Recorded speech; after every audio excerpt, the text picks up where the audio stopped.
تو ایک چیز، ایک کانسیپٹ آپ کو سمجھا دوں جس پہ آپ گھبرا جاتے ہو اکثر. سرکار دو عالم صلی اللہ علیہ وسلم کی ظاہری زندگی 63 سال، جان رہے ہو، جس میں 40 سالہ زندگی وہ ہے جس میں آپ نے نبوت کا اعلان نہیں کیا، اور 23 سالہ زندگی وہ جو نبوت کے اعلان کے بعد.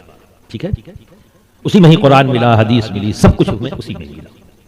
اور یہ 40 سالہ زندگی ایک پارٹ ہے جو بعثت سے پہلے کی ہے، اعلان نبوت سے پہلے.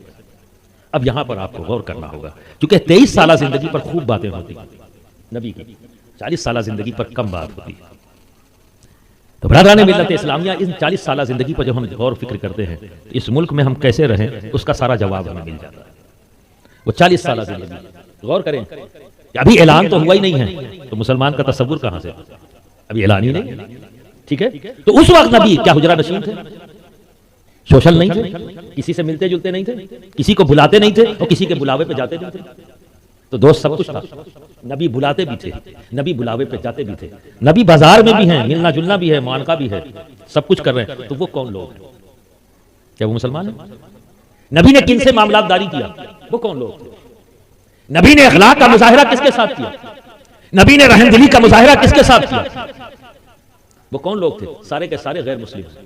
40 سال تک نبی نے کیا کیا؟ اپنے آپ کو منوایا ان سے جو کسی کو نہیں مانتے.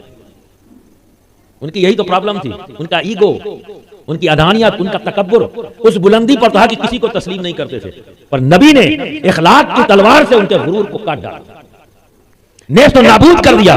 تو وہی قوم جو کسی کو نہیں تسلیم کرتی تھی، اسی کی زبان سے نکلا، اے محمد صلی اللہ علیہ وسلم، آپ امین ہیں، آپ صدیق ہیں، آپ سے بہتر ہمارے درمیان کوئی نہیں. جب سب نے تسلیم کر لیا تب نبی نے اعلان کیا، تب اعلان کیا.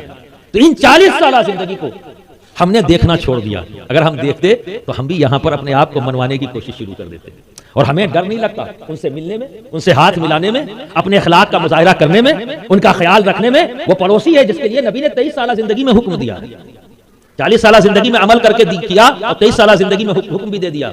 کیا فرمایا؟ پڑوسی کا خیال رکھو.